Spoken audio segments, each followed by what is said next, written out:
If your basement looks like a swimming pool, your sump pump might be failing. Let's fix that.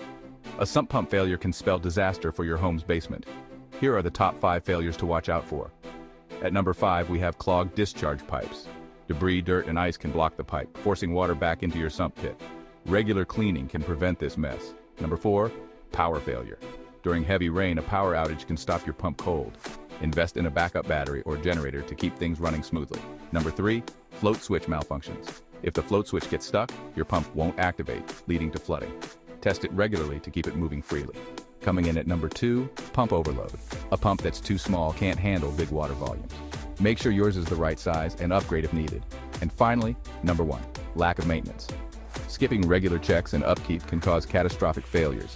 Inspect your sump pump monthly to keep it in top shape. Stay proactive and avoid these common sump pump disasters. Like, subscribe, and share to keep fellow homeowners informed. For a professional opinion, call 1-844-207-7509. Stay dry and see you next time.